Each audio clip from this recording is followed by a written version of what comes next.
Hello, I'm the Nostalgia Critic. I remember it so you don't have to.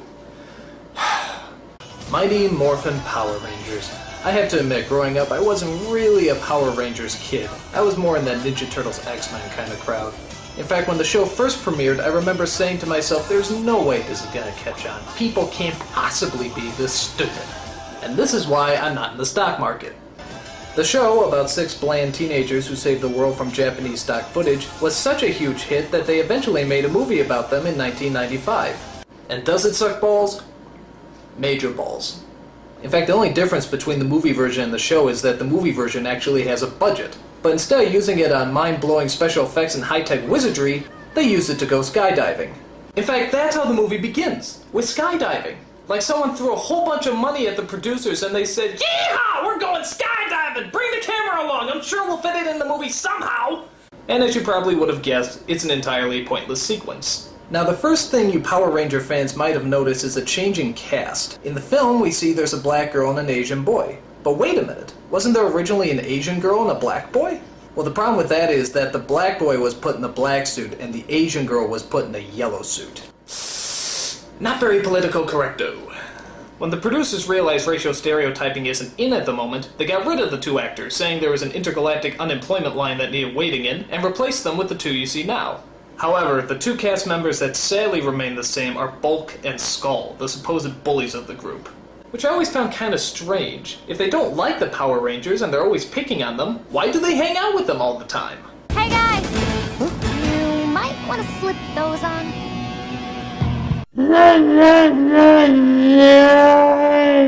The story, or some semblance thereof, is centered around a space-traveling villain named Ivan Ooze, who's just a little less annoying than Rita and Zed, the Lucy and Ricky Ricardo of evil. Finally, a real man! His plan is to hunt down and destroy the Power Rangers' intergalactic leader Zordon, who, despite having all the powers of the universe, still can't manage to sync up his voice with his lip movements. It is good to see you again, too. Oh, and I forgot about his little assistant Alpha. The best way to describe him is imagine C-3PO being even gayer than he already is. I know that's hard to fathom, but that's pretty much what you get. Things start heating up when Ooze starts destroying Zordon for making him miss all the years of torment Earth has gone through. The Black Plague! The Spanish Inquisition! The Lady Bunch Reunion! I gotta admit, that's kind of funny. So Zordon's power is destroyed and he's slowly wasting away into a festering ball of nothingness. But don't worry, that doesn't interrupt the Rangers skydiving and rollerblading. It does, however, take away their Mighty Morphin powers. That seems to get their attention. We may not have our powers, but we're still the Power Rangers. I'm gonna disagree with you there, Tommy. You see, being a Power Ranger implies that you have actual power. So, without power, you're just a plain old Ranger. And trust me, they're not very powerful. Especially when trying to protect picnic baskets. Alphabet tells him that the only way to save Zordon is to find the Great Power that's located on a planet far, far away. The Great Power? Well, what's that? Where did it come from? How does it work? Well, this movie has far too many action sequences to worry about tiny little things like plot. However, it does take time to tap into our emotional sides. Zordon, you can't leave us! Ever since you came into our lives, you've been like a father to us all. Yes, I think we can agree that Zordon has been like a father figure to us all. Where are these kids' parents? I mean, seriously, do they ever show up? Are they so inattentive that they don't even know that their kids are on another planet fighting giant black chickens? Do you think they even know that their kids are Power Rangers? How do you miss something like that? And just when you thought this movie couldn't get any lamer, take a look at what pops up next. I am Dulcia, Master Warrior of the planet Phaedos. The planet what? Come on, you can find more convincing names than Star Trek word jumble. So apparently she fights off the birds by swinging these 2 sticks together, throwing them into some kind of hypnotic trance. Yeah, how is that supposed to put you in a trance? Just taking 2 sticks and swinging them up and down, up and down, up and down, up and down, up and down, up and down, up and down, up and down, up and down, up and down, up and down, up and down, up. You win this round, Dulcia.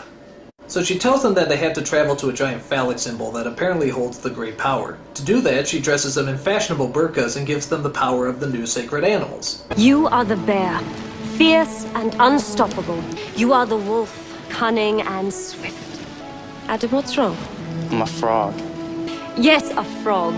Like the one you kissed. To get a handsome prince. What the hell is that? Kissing is my superpower? You shitting me? They get the strength and the swift and I get kissing? What kind of bullshit is that? Don't let her get away with that! Stand up for yourself, maggot! Hey! Hey, bitch, get back here! Where's my real superpower? Hey! Hey! Hey! Fuck this, man. I'm gonna go into anime. So the Power Rangers set out on a spiritual and enlightening journey, which I actually kinda like. It's good to see these kids look inside themselves and discover their true spiritual essence. And what exactly do they learn on this journey of self-discovery? Nothing! They kick some ass and they get their powers back. That's it. Bullshit. That's like telling a kid the secret to enlightenment is punching somebody in the face, which isn't that bad an idea right now. As always, the Power Rangers have a thrilling giant robot fight in the middle of the city. The traditional toy robot models are replaced this time with CG replicas. And I never thought I'd say this, but after watching this metallic diarrhea, I think I actually prefer the toy robot models.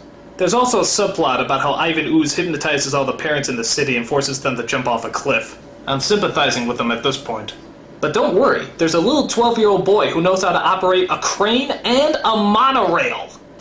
Where the hell did he pick that up? Was there a how to handle heavy machinery class in grade school? If so, how did I miss that class? The battle eventually works itself up into outer space, where the mother of all finishing blows is thrown.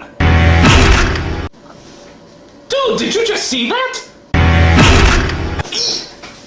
Real good lesson for the kids, guys. If you can't overcome your enemies, just kick them in the happy sack and they'll go down like anyone else. Top notch! Upon hitting an asteroid, Ivan Ooze is destroyed and the Power Rangers fly off to save Zordon. But unfortunately, they're too late. Zordon is gone. If only they had gone to save him first instead of showing off their brand new fighting moves and special effects. If only. If only. Remember what we learned? To those who possess the great power, all things are possible. No, Tommy, no. That's crazy talk. Come on.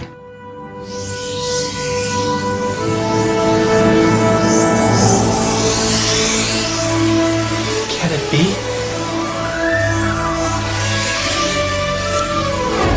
Is it possible?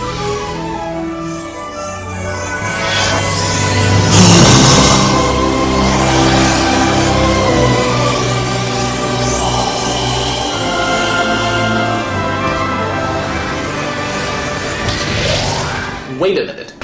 If the great power has the ability to do anything, couldn't they just use it to destroy Ivan Ooze in the first place?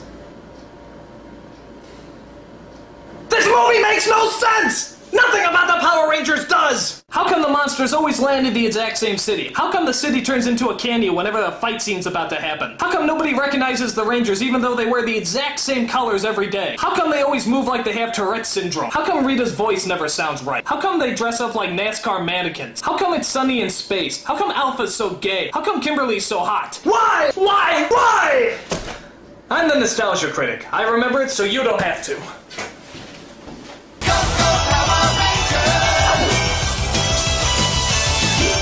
And why is that song so damn catchy?